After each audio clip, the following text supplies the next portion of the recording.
मैं हिम्मत सेठ एक बार फिर आपके सामने उपस्थित हूँ एक नए विषय को लेकर। दोस्तों, आज 5 मई है और 5 मई कार्ल मार्क्स के जन्मदिन होता है। कार्ल मार्क्स जिसने कैपिटल लिखी और पूरे विश्व में तहलका मचा दिया उस जमाने में जब तहलके जैसी बात ही कम हुआ करती थी। तो आज हम उनके बारे में जानेंगे। कुछ ज्यादा भूमिका न बनाते हुए मैं कार्ल मार्क्स ने जो मजदूरों के लिए और खासतौर से उन्होंने मतलब श्रम का जो महत्व है उसको समझाने का प्रयास किया कि कैपिटल तो है ही, लेकिन बिना श्रम के कैपिटल भी कुछ काम की नहीं है। और श्रम का महत्व नहीं समझेंगे तो कैपिटल बेकार हो जाएगी। इन सारी बातों को लेकर के आज मेरे साथ हैं ये हेमेंद्र चंडालिया। प्रोफेसर हेमेंद्र चंडालिया हैं और ये संजीव कॉलेज में पढ़ाते थे, अंग्रेजी विभाग में थे और अब ये 1 साल से सीनियर सिटीजन हो गए, रिटायर्ड। और मार्क्स के बारे में अच्छी जानकारी है, कम्युनिस्ट फिलोसफी से भी परिचित है पूरी तरह से। तो आज हम इनसे बात करेंगे। बात क्या करेंगे मतलब यही मार्क्स के बारे में हमको कुछ समझाएंगे, कुछ जरूरत पड़ी तो बात कर लेंगे।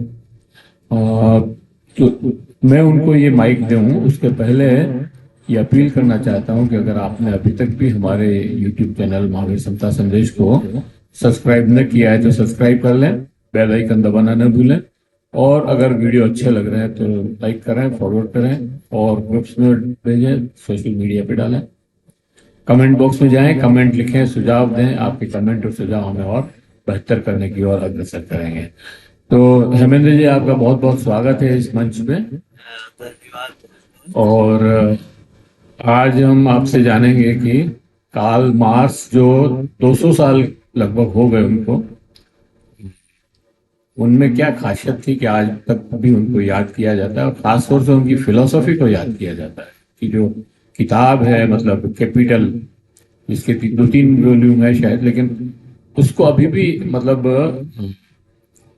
एक धर्म ग्रंथ की तरह याद किया जाता है। तो उसमें ऐसी क्या बात है जो आप बताएं। एक बार फिर आपका स्वागत। बहुत बहुत धन्यवाद सेठ साहब। कार्ल मार्क्स की आज जयंती है और हर वर्ष इस अवसर पर कुछ लोग, चुनिंदा लोग दुनिया भर में कार्ल मार्क्स को याद करते हैं। कार्ल मार्क्स को याद करने का तरीका उनको श्रद्धांजलि देना बिल्कुल नहीं है। दुनिया को समझने की जो दृष्टि उन्होंने दी उसको अपनाने की बात है और उस दृष्टि से दुनिया को समझने की कोशिश करने की जरूरत है। जो बातें अभी आपने कही कार्ल मार्क्स के बारे में, उन्हीं की राह पर आगे बढ़ते हुए मैं ये कहना चाहता हूं कि इस समय दुनिया की जो परिस्थिति है उसमें बहुत से लोग हैं जो कहते हैं कि मार्क्सवाद अब प्रासंगिक नहीं रहा और पूरी दुनिया में पूंजीवाद एक तरह से स्थापित हो चुका है।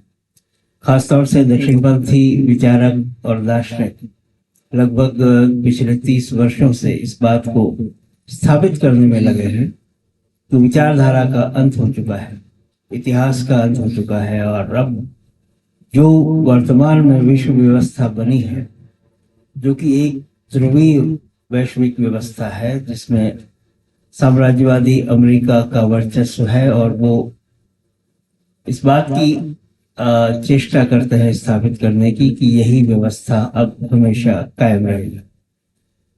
पूंजी का वर्चस्व और पूंजी के स्वामियों का वर्चस्व, ये दुनिया ऐसी बनती जा रही है जिसमें राजनीतिक सत्ताओं से भी ऊपर पूंजी की सत्ता स्थापित है। इस विचार के विरोध में जो खड़ा है वो कार्ल मार्क्स का विचार है।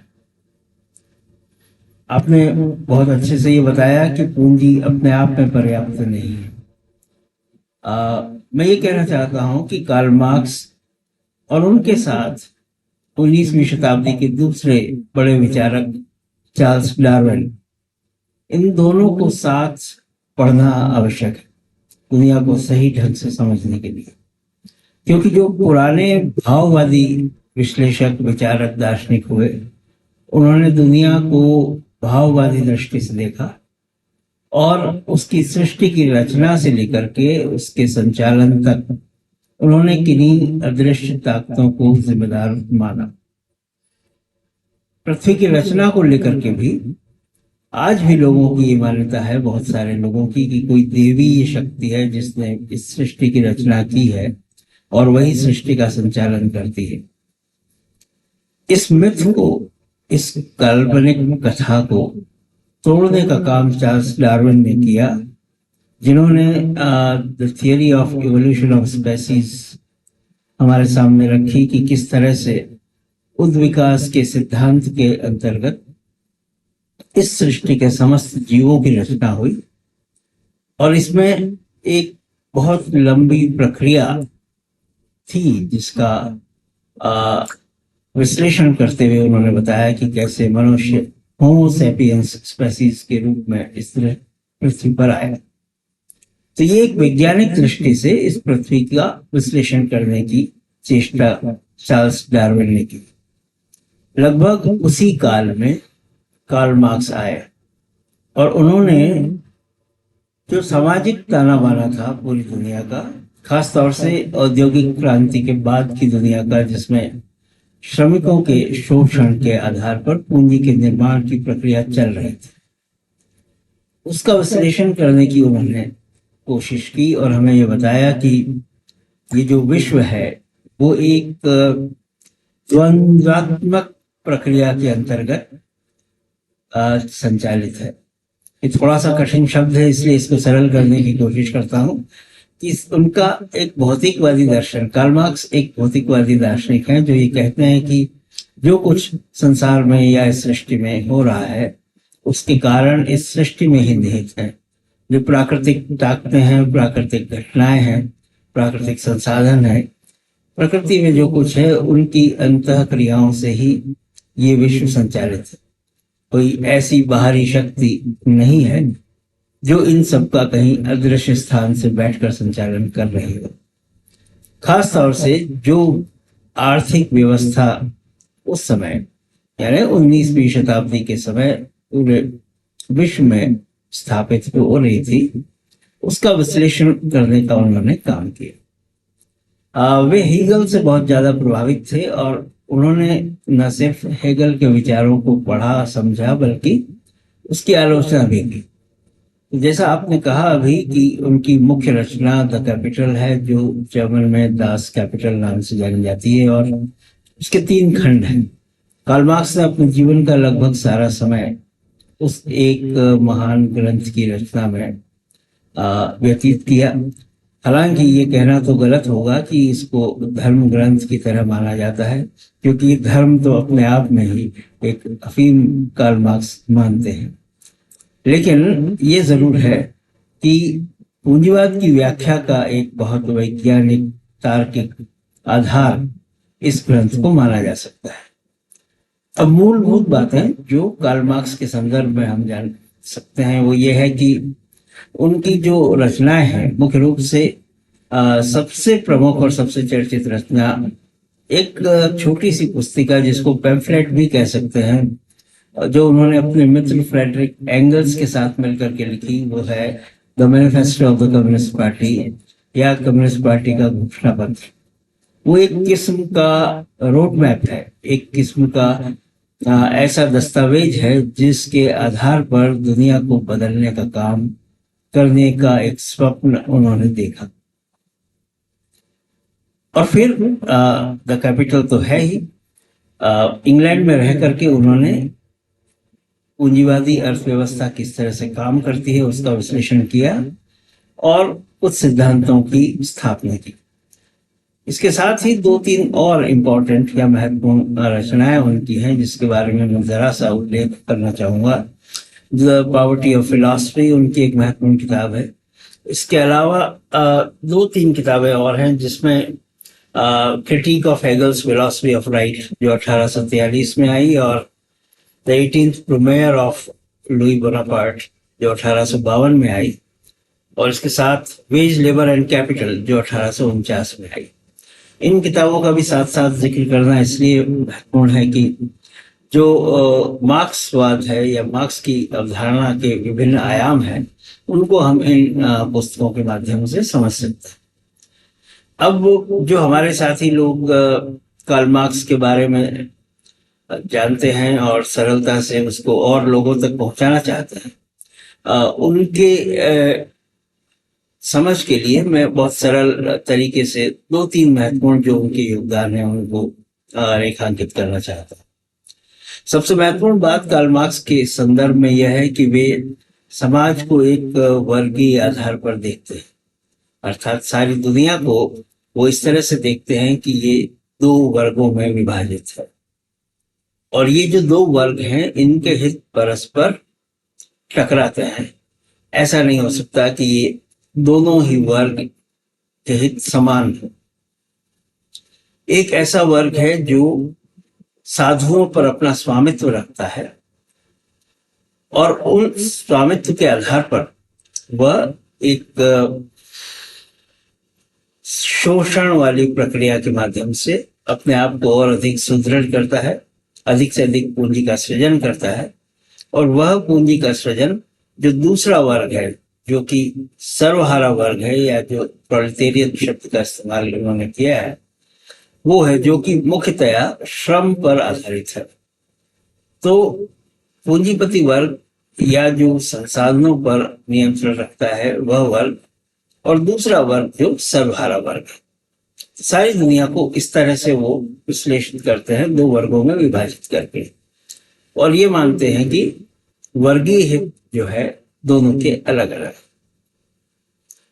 अब वो ये बताने की चेष्टा करते हैं कि एक औद्योगिक समाज के अंदर किस तरह से कुछ लोग धनवान बनते हैं, पूंजीपति बनते हैं, पूंजी का किस तरह से निर्माण होता है।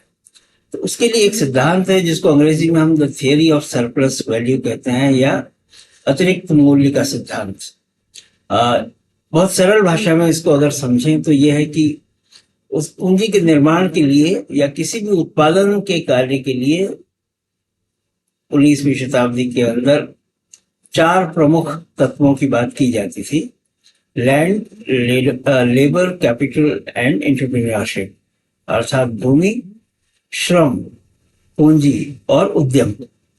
इन चार कारकों के या चार संसाधनों के एकत्रित होने से ही कोई उत्पादन प्रक्रिया प्रारंभ हो सकती है। लैंड का मतलब सारे नेचुरल रिसोर्सेस हैं, इस धरती पर जो कुछ है, जमीन, हवा, पानी, पेड़, मिनरल्स, जो पेड़ पौधे हैं, वनस्पति है, पशु जगत है, मनुष्य है, वो सब। जो लेबर है वो मनुष्य का श्रम है, पूंजी जो इनको संयोजित करने के लिए आवश्यक है, और उद्यम मनुष्य के भीतर की वो क्षमता जिससे वो इन सब कारकों को एक साथ संयोजित करके उत्पादन की प्रक्रिया को प्रारंभ करते हैं। तो इस बात को समझना पड़ेगा कि जब हम उत्पादन प्रारंभ करते हैं तो जो लैंड या भूमि है उसकी कीमत तो लगभग निश्चित है बाजार में, अर्थात जो भी संसाधन है उनकी बाजार में एक कीमत है जो परिवर्तित करना आसान नहीं है, वो बाजार के कारकों के आधार पर तय होती है।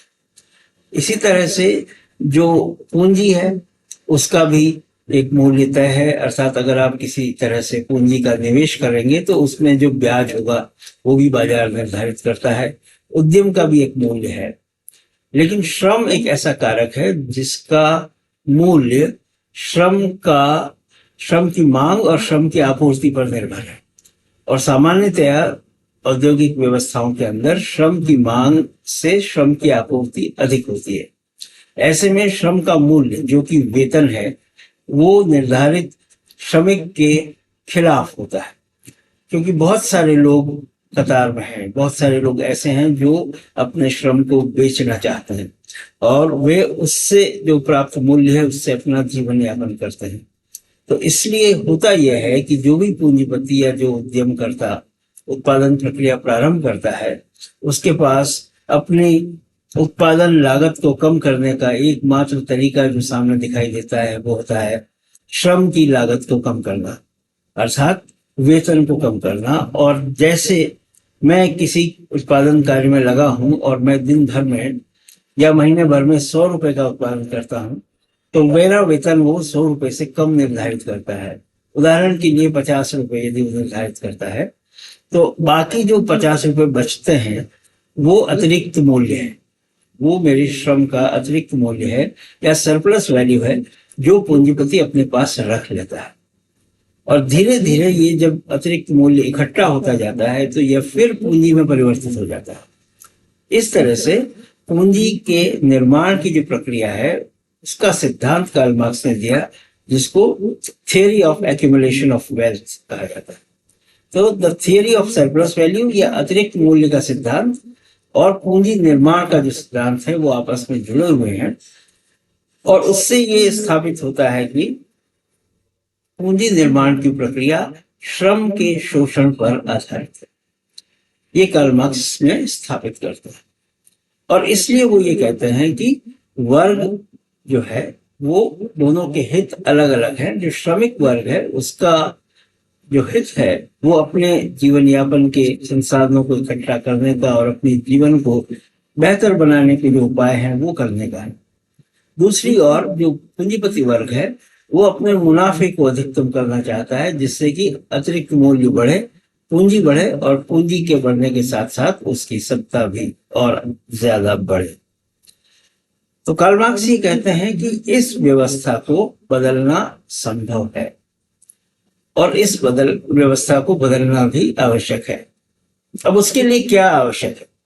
उसके लिए कोई ऐसा नहीं है कि कोई देवी शक्ति प्रकट होगी और कोई अवतार आएगा जो आकर के कहेगा कि भाई मैं ही हूं जो इस सर्वहारा वर्ग का तारणहार हूं या मैं उनको मुक्ति दिलाना चाहता हूं, मैं दिला सकता हूं। ऐसा नहीं है। असल में कार्ल मार्क्स ये कहते हैं कि जो वर्गीय चेतना है वो सबसे महत्वपूर्ण है। अर्थात जो श्रमिक वर्ग है, जो मेहनतकश वर्ग है, जो मजदूर वर्ग है, जो सर्वहारा वर्ग है, उन्हें अपने भीतर ये चेतना विकसित करनी होगी कि सारी दुनिया के जो मेहनतकश लोग हैं, मजदूर लोग हैं, वो एक वर्ग का हिस्सा है। दुर्भाग्य यह है कि मार्क्स के लगभग 200 वर्ष बाद भी ये वर्गीय चेतना स्थापित अभी तक नहीं हो पाई, और यही हमारे शोषण का सबसे बड़ा कारण, क्योंकि हमारी दूसरी जो पहचानें हैं, दूसरी जो आइडेंटिटीज हैं, वो हमें ज्यादा आकर्षित करती हैं। जैसे हमारी जातीय पहचान, हम किस जाति से आते हैं, हमारी धार्मिक पहचान, हम किस धर्म को मानने वाले हैं, हमारी राष्ट्रीय पहचान कि हमारी राष्ट्रीयता क्या है, हमारी क्षेत्रीयता क्या है, हमारी भाषाई पहचान क्या है। ये जो सारे पहचान है, हमारा प्रोफेशनल जो पहचान है कि मैं क्या काम करता हूँ, इन सारी पहचानों के ज्यादा ताकतवर होने से और सत्ता में जो लोग हैं वो लगातार इन पहचानों को ज्यादा जोर दे करके स्थापित करने का काम करते हैं। चाहे वो वैश्विक स्तर पर आप देख लें, चाहे स्थानीय देश के स्तर पर देखें, उनकी रुचि इस बात में होती है कि आप अपनी वर्गीय पहचान को कभी भी प्रमुखता न दें, बल्कि आप धार्मिक और जातीय पहचान के झगड़े में, प्रपंच में पड़े रहें, और आपके जो वर्गीय हित हैं वो आप समझे बिना इन दूसरी पहचानों के चक्कर में अपनी एकता को सुदृढ़ न कर पाए। तो ये कार्ल मार्क्स समझाने की कोशिश करते हैं। तो ये जो वर्गीय पहचान न हो बन पाना है वैश्विक स्तर पर, उस कारण से जो संकीर्णताएं हैं वो बढ़ी हैं, सांप्रदायिकता बढ़ी है, जाति दंगे बढ़े हैं, जो क्षेत्रीयतावाद है वो बढ़ा है, भाषाई अलगाव बढ़ा है। ये सब चीजें बढ़ने से जो सत्ता में लोग हैं वो बहुत खुश हैं और अपनी सत्ता को वो बहुत ही सुरक्षित मानते हैं। तो जो महत्वपूर्ण बात है वो ये है कि वर्गीय पहचान हो, जो लोगों के भीतर वो वर्ग चेतना आए, और उसके बाद वो लोग वर्ग संघर्ष के लिए तैयार। तो दूसरा महत्वपूर्ण विचार कार्ल मार्क्स कहते हैं वो है क्लास स्ट्रगल का, वर्ग संघर्ष। तो वर्ग संघर्ष का मतलब ये है कि हम सब जो एक वर्ग के लोग हैं, उस वर्ग वर्गीय पहचान को लेकर के एकजुट हों और हमारे अपने हितों के लिए, सर्वहारा के हितों के लिए, मेहनतकश लोगों के हितों के लिए एकजुट होकर के जो सत्ता में पूंजीपति लोग हैं, जो पूंजी के आधार पर अपने आप को सत्ता में बनाए हुए हैं, उनके विरुद्ध संघर्ष करने के लिए लामबद्ध हो, तैयार। और तीसरा जो विचार है वो कहते हैं वर्ग संघर्ष का। वो ये कहते हैं कि यदि हमें इस व्यवस्था को उलटना है, यदि हमें सर्वहारा की तानाशाही स्थापित करनी है। ये बड़ा इंटरेस्टिंग बात है कि कार्ल मार्क्स सर्वहारा की डेमोक्रेसी की बात नहीं करते। अभी जो दुनिया में चल रहा है वो है पूंजीपतियों की तानाशाही, the dictatorship of the capitalists. उसके खिलाफ संघर्ष करके डिक्टेटरशिप ऑफ द प्रोलेटेरियट या सर्वहारा की तानाशाही की स्थापना की बात कार्ल मार्क्स करते हैं। तो उसके लिए आवश्यक यह है कि हम वर्ग चेतना से युक्त हों, वर्ग संघर्ष के लिए तैयार हों और क्लास कॉन्फ्लिक्ट या वर्ग संघर्ष की ओर आगे बढ़ें। एक जो बड़ा एक और फिलोसॉफिक बात जो कार्ल मार्क्स कहते हैं वो ये है कि जो पूंजीवादी व्यवस्था है वो आपको न सिर्फ अपने आप से बल्कि अपने कार्य से भी विमुख कर देती है। एक बहुत महत्वपूर्ण सिद्धांत वो देते हैं जो थियरी ऑफ एलिनेशन या अलगाव के सिद्धांत के नाम से प्रसिद्ध है। नुकसान क्या हो रहा है पूंजीवादी व्यवस्था के अंदर? हम दिल लगा करके अपना काम भी अगर कर रहे हैं तो हमारे काम का फल हमें नहीं मिल रहा है, और जो काम का फल अगर लगातार हमें नहीं मिल रहा है, कोई चुरा करके ले जा रहा है, कोई ऐसी व्यवस्था है जो हमारे काम के परिणाम को या उसके फल को चुरा ले जाती है, तो धीरे धीरे स्थिति ये आती है कि हमारी अरुचि हो जाती है उस काम के प्रति और हम इस पूरे वैश्विक व्यवस्था के अंदर अपने आप को हाशिए पर समझते हुए धीरे धीरे इस पूरी प्रक्रिया से अपने आप को विलग करने की चेष्टा करते हैं और उत्पादन की जो प्रक्रिया है उससे भी हमारे मन में अलगाव पैदा हो जाता है। तो अब इन सारे सैद्धांतिक बातों को ध्यान में रखते हुए आज के दिन मैं ये कहना चाहता हूं कि कार्ल मार्क्स को जो लोग मानते हैं कि वे अब प्रासंगिक नहीं हैं, वे लोग हैं जो कार्ल मार्क्स से डरे हुए लोग हैं। वो लोग हैं जो अपनी कमजोर अस्थायी सत्ता को बनाए रखना चाहते हैं। वो ऐसे लोग हैं जो शोषण को लगातार बनाए रखना चाहते हैं और अपनी सत्ता को कायम रखना चाहते हैं। दुनिया भर के मेहनत कशों की एकजुटता का आह्वान करते हुए मैं ये कहना चाहता हूं कि कार्ल मार्क्स आज के दौर में और ज्यादा प्रासंगिक हैं। उनको जानना, समझना, पढ़ना बेहद जरूरी है। और मैं ये भी जानना चाहता हूं और कहना चाहता हूं कि कार्ल मार्क्स को आप एक दार्शनिक के रूप में समझते तो हैं, साथ ही साथ ये भी जरूर जानें कि वे एक बहुत अच्छे कवि थे। कार्ल मार्क्स ने अपने जीवन के प्रारंभिक दिनों में बहुत खूबसूरत कविताएं लिखी, रोमानी कविताएं लिखी। उनकी जो कविताएं उनकी प्रेमिका जैनी को समर्पित हैं, वे बहुत ही सुंदर कविताएं हैं। कार्ल मार्क्स एक मानवीय विचारक हैं, मानवीय हृदय वाले विचारक हैं। एक बेहतर सामाजिक और मानवीय व्यवस्था के निर्माण का दर्शन उन्होंने दिया है। इसलिए आज कार्ल मार्क्स को 5 मई के दिन हम दोबारा याद करते हैं। धन्यवाद। बहुत बहुत धन्यवाद चंडालिया सर। मैंने जो धर्म की ग्रंथ की बात कही थी वो एक्चुअली जैसे गीता को लोग याद करते हैं, मतलब पढ़ते हैं, उसी तरह से कम्युनिस्ट लोग या दूसरे लोग जो हैं उसको मतलब अपना आदर्श मान करके पढ़ाई करते हैं या उनको समझते हैं। मेरा कतई ये मतलब नहीं था कि उसको धर्म ग्रंथ की तरह पढ़ते हैं। तो ये थे कार्ल मार्क्स जिनके ऊपर पूरी चर्चा हुई आज, और बहुत सारे बातें हैं। अब वो समय इतना हो गया है कि तो मुश्किल ही है। खैर फिर कभी बात करेंगे अपन। आज का ये वीडियो हम यहीं समाप्त करते हैं और आशा करते हैं कि आपको ये वीडियो बहुत अच्छा लगा होगा। अगर अच्छा लगा हो तो आप लाइक करें, फॉरवर्ड करें और दूसरे ग्रुप्स में डालें, सोशल मीडिया पर डालें। और अगर आप कुछ कमेंट करना चाहते हैं तो कमेंट करें, सुझाव दें। आपके कमेंट और सुझाव हमें और बेहतर करने की ओर अग्रसर करेंगे। और अगर आपने अभी तक भी हमारी वेबसाइट ये यूट्यूब चैनल को सब्सक्राइब न किया है महावीर समता संदेश को, तो सब्सक्राइब कर लें, बेल आइकन दबाना न भूलें। और सब्सक्राइब करने का फायदा ये है कि जब भी हम नया वीडियो बनाते हैं तो आपके पास इसका नोटिफिकेशन पहुंचता है, और लगता कुछ भी नहीं है। तो ये फिर मिलते हैं किसी और वीडियो के साथ। जय हिंद, जय भारत, जय हिंद। जय हिंद।